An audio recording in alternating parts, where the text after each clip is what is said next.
नमस्कार दोस्तों, जय हिंद, जय भारत। जैसे कि अभी 20 जनवरी 2024 को जो नवोदय विद्यालय की एग्जाम हुई थी, उसमें बहुत सारे पेरेंट्सों का यह जिज्ञासा है कि रिजर्वेशन किस हिसाब से रहेगा, कौन सी कैटेगरी का कितना रिजर्वेशन रहेगा और किन जाति समुदाय के बच्चों को कितनी सीट आरक्षित है और जनरल वाले की सीट क्या है, अनरिजर्व वाले की सीट क्या है, जिसके बाद SC ST वाले OBC वाले की सीट क्या है। तो उसके ऊपर मैं एक छोटा सा टॉपिक लेके आया हूँ।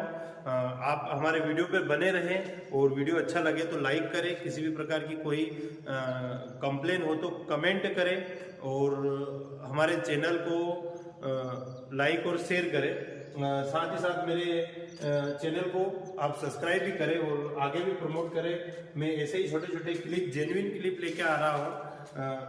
तो आप देखिए कि रिजर्वेशन चार्ट है नवोदय विद्यालय 2024 की।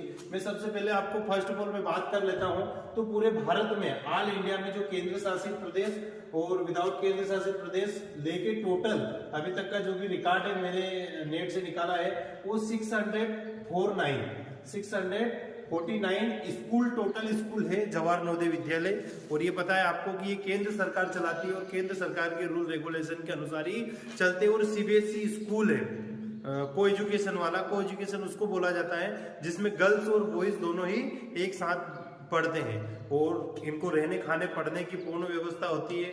निःशुल्क सारी कैटेगरी वाले बच्चे को निःशुल्क रहती है। कुछ 9th से फीस लगती है 500-600 रुपए पर मंथ हिसाब से, तो नॉर्मली है, पॉकेट मनी के हिसाब से है। तो मैं आपको बता देता हूँ कि कैटेगरी जो डिस्ट्रिक्ट वाइज रिजर्वेशन है, कई कई डिस्ट्रिक्ट में कुछ जो रिजर्वेशन है वो थोड़ा सा अलग है। वहाँ की जो संख्या है, जनसंख्या कौन से समुदाय के ज्यादा निवासी है वहां से उस स्टेट में, सॉरी उस डिस्ट्रिक्ट में, तो उसके हिसाब से कुछ थोड़ा सा अलग रहेगा, बाकी सभी का सेम रहेगा। जैसे कि मैं बता देता हूँ, मैं पेरेंट्स को बता देता हूँ कि 25-75 का रेशो रहता है 75-25 का, कि जो शहरी क्षेत्र का बच्चा रहता है वो 25% के अंतर्गत आता है, जो ग्रामीण क्षेत्र का बच्चा रहता है वो 75% के अंतर्गत आता है।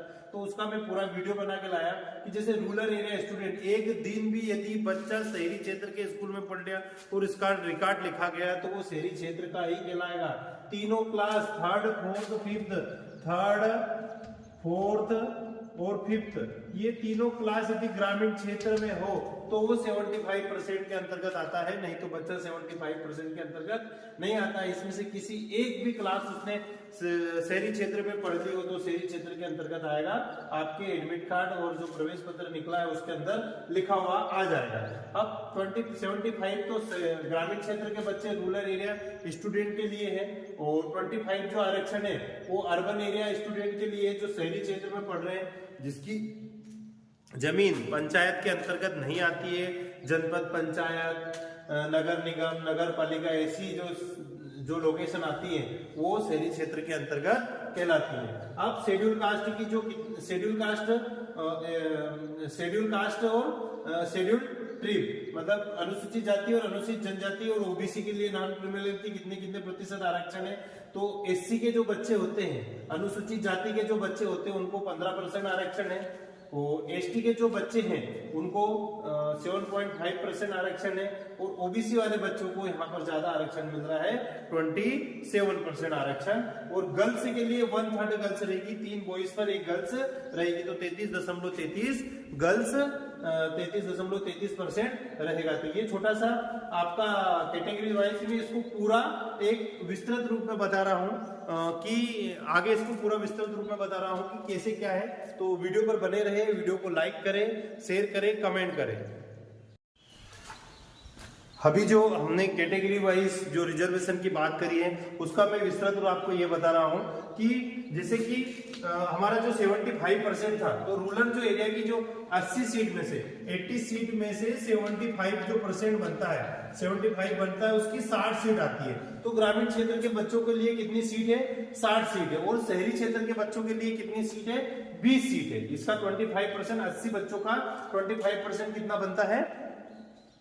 20 सीट्स रहती है। अब इसमें विस्तृत रूप से मैं बता रहा हूँ कि रूरल क्षेत्र में जो बॉयज हैं और रूरल क्षेत्र के जो गर्ल्स हैं वैसे ही अर्बन क्षेत्र के बॉयज है और अर्बन क्षेत्र के गर्ल्स है। टोटल अपने को आपको पता है 80 सीट होती है, 80 सीट होती है, 80 सीट पर ही चयन होता है। आपका बच्चा 81 नंबर पर भी आता है, 81 पर भी आता है तो उसका सिलेक्शन नहीं होता है। तो जो सबसे पहले हम एससी कैटेगरी की बात करते हैं, तो आपको मैंने अभी इसी वीडियो में बताया है कि एससी जो कैटेगरी के बच्चे हैं उनकी जो परसेंटेज है 15% है नहीं। गर्ल्स जिसमें गर्ल्स बॉयज हैं, बॉयज 6 बच्चे की सीट रहेगी और एससी की जो गर्ल्स रहेगी उसमें 3 रहेगी। वैसे ही शहरी क्षेत्र के जो एससी के बच्चे रहेंगे उनकी 2 सीट रहेगी और जो गर्ल्स की रहेगी वो 1 ही सीट रहेगी एससी वाले बच्चे की। एससी 12 सीट होती है, उसमें 12 सीट होती है। अब एसटी के बच्चे की 7.5% रहता है उनका आरक्षण, जिसमें बॉयज की जो है रूरल क्षेत्र के जो बॉयज की सीट है वो 3 रहेगी और रूरल क्षेत्र की जो गर्ल्स हैं एसटी के वो 2 रहेगी। यही बात करते हैं हम अर्बन क्षेत्र की, तो एसटी के जो बच्चे हैं उनकी 1 सीट रहेगी अर्बन क्षेत्र की और 1 ही सीट क्या रहेगी गर्ल्स की रहेगी, वो भी शहरी क्षेत्र में। ऐसे टोटल 7 सीट है। अब यहाँ पर बात करते हैं हम ओबीसी की, नॉन क्रीमियर ओबीसी की बात करते हैं। तो टोटली हमारे पास में 11 सीट है, रूरल क्षेत्र के बच्चे की 11 सीट है। अब 11 में 11 सीट बॉयज की है और बॉयज के साथ में गर्ल्स की सीट है, 5 गर्ल्स की सीट है। ऐसे ही अर्बन के लिए 4 अर्बन की सीट है और 2 शहरी क्षेत्र के लिए 2 गर्ल्स की सीट है। ऐसे करके 22 सीट्स इसमें रहती है। अब यहाँ पर सबसे ज्यादा जो बल्ले बल्ले होती है वो अनरिजर्व्ड कैटेगरी वाले की होती है, ताकि उनकी 20 सीट होती है। अब 20 सीट में बॉयज की 20 सीट रहती है और गर्ल्स की 10 सीट रहती है। यही अर्बन की हम बात करते हैं, शहरी क्षेत्र की यहाँ तो 6 सीट होती है और फिर अर्बन की हम बात कर रहे हैं यहाँ पर 3 सीट होती है, ऐसे 49 होती है। ये अपने डिस्ट्रिक्ट वाइज सिलेक्शन होता है। इसमें कुछ डिस्ट्रिक्ट में आगे पीछे भी हो सकता है, कुछ परसेंटेज कम ज्यादा भी हो सकता है। तो टोटल बॉयज 40 रहते हैं और टोटल गर्ल्स 20 रहती है। शहरी ग्रामीण क्षेत्र के बच्चे 40 रहते हैं।